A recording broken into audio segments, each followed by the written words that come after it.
So we go into areas in sub-Saharan Africa where the people have no access to electricity whatsoever, and we build usually solar power plants, put up battery storage, build a distribution network, and like really create the energy access from scratch.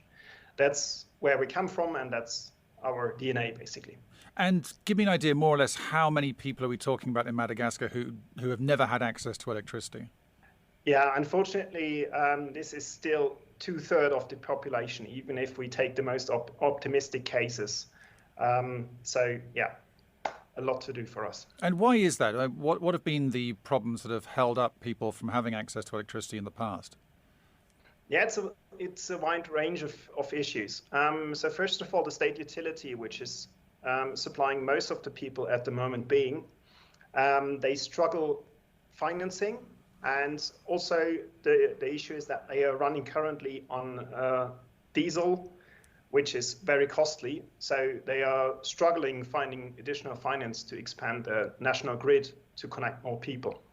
And diesel is obviously polluting. This is something that we as a global community want to move away from. So how can mini-grids or microgrids help? Actually, maybe explain what a microgrid is. How does that work? So a mini-grid or microgrid, actually the two wordings are used, well, yeah, either way, is a standalone network. So it is not connected to the national grid, but it is completely cut off from the environment. So typically, like in the past, it used to be a diesel generator, which is then connected to a distribution network. What we are now trying to do is to replace that, or not just trying to do, we are doing it, to replace that diesel genset with renewable energies and then supply to people in a small town or bigger town or a couple of communities with that electricity. So you're doing it with renewables. As you say, it's not connected to a wider national grid. What happens if the sun isn't shining or the wind isn't blowing, or how can you guarantee regular supply of electricity? First of all, the people here are used, if there is state utility, people are used to have 4, 5, 6, maybe 8 or 10 hours a day of electricity. So we have to step back a bit from the Northern Hemisphere thinking that a minute a year, what we typically, for example, have in Germany, is a big disaster for the people. It's not. Looking at where we are starting, if we have a 20-hour supply, we're more than fine. And at the moment being, what we achieve with a solar combined with battery solution is within the last 1.5 years in our mini-grid in Madagascar, we had 2 outages of 3 to 4 hours. So that's where we're looking at. So yeah, long story short, we combine it with a battery storage to have enough backup in case there is no sunshine, for example. So you're starting from scratch. So this is already a big improvement on what went before. But is it realistic to imagine scaling up? For example, could you connect lots of these grids together to form a kind of a larger grid? That's actually what we are currently doing together with the German development aid agency GIZ. They are developing a new platform approach, which is called IDF. It's integrated distribution framework. So we're not just looking into completely isolated mini-grids, but we're also looking at how we can interconnect them and then in the end have a complete region electrified. And that's what we plan to do for the next couple of years. So yes, mini-grids are one solution, but in the long run, the goal is always to interconnect mini-grids to an interconnected grid, and if possible, in the really long run, to integrate it into the state grid. I guess the question is this technology commercially viable long term? I mean, your organization, you're getting grants to help set this up. You're working in countries that are developing economies that don't have much spare cash to go around. So how can you envisage a future where this sort of technology is put in so people have clean grids and the government can bring in money from it, can have tax revenue or some way that doesn't require grants from aid organizations in the future? That definitely would require a couple of things to change. The first of all, the money earned with carbon emission certificates has to rise. So if we can have another revenue stream for our minigrid projects, where we earn money because we remove carbon emissions, because we replace diesel gensets or we avoid them in the first place. That's one important thing. So if the prices for the emission certification rises, our case gets more profitable. That's the first case. Then the second thing is, for the short and medium term, we will need subsidies, but we don't need the subsidies to generate the electricity. That's comparably cheap. Where we need support either from the state, or if the state is not capable of doing that, from aid organizations like SE for All. So to set up the grid from scratch, that's costly, and it stays there for the long term. And of course, many countries heavily subsidize the production of fossil fuel energy anyway. Is there been resistance in Madagascar, which is where you're based now? What was it like trying to convince government officials, authorities to move to this kind of energy production? No, they're actually the other way around. They're strongly supportive. What we are looking at is cooperation with the energy ministry here.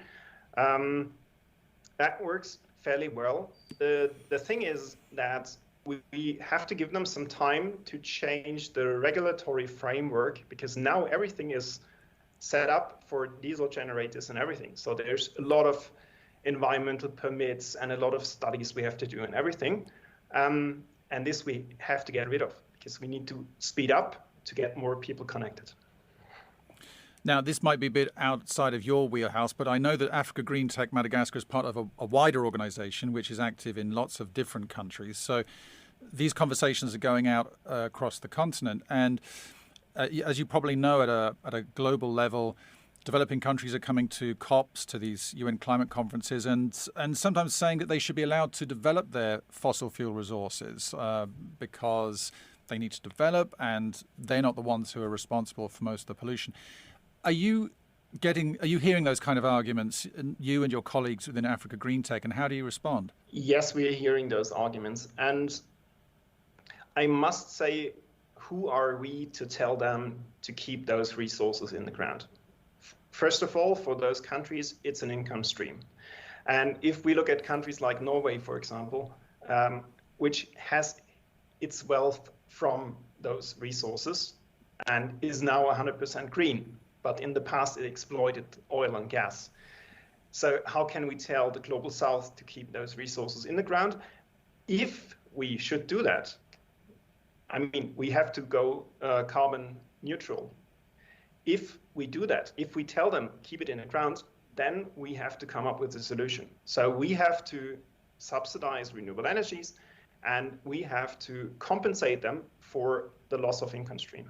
So you're saying that the richer countries, the big polluters, have to show that they're playing the game and cutting their emissions, and also, financing is obviously the big issue. Where is the money coming from to develop these into these renewable resources and to give them more impetus to keep the oil and gas in the ground? Absolutely, absolutely. And for example, in Madagascar, it's not that big of an issue because the resources of oil and gas are pretty limited. And the amount they're currently exploiting will be anyways used within the country, because we cannot switch a country like Madagascar within a couple of years to a 100% renewable energies with cars like EVs and everything. So at least for Madagascar, I would say it's not that big of an issue. Of course, there's countries in Africa which have a lot of natural gas and a lot of oil where it's a different discussion. But yeah, for Madagascar, it's manageable. And finally, from your point of view, looking at these projects firsthand, have you been able to gauge the kind of difference this has made to people's lives? Definitely, definitely. And that's one of the, I get goosebumps when I just think about it. I'm now in Madagascar since October 2021, so a bit more than 2 years. When I've been first time in the villages, which we now electrify, so we have been electrifying one village in 2021, and we started 2 more in 2023. And when I've been first time in that pilot project in the village, at 6 p.m., everything was pitch black. You saw a few dots, a few solar lights, a few fireplaces. That's it. Everything was pitch black.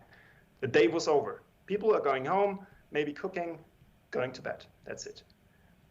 Then after a certain amount of time, when we developed the project, when we implemented solar streetlights, we implemented cooling, we implemented productive use of electricity. You go back to the village, people are selling ice cream on the street. You can drink juice, you can go to the cinema.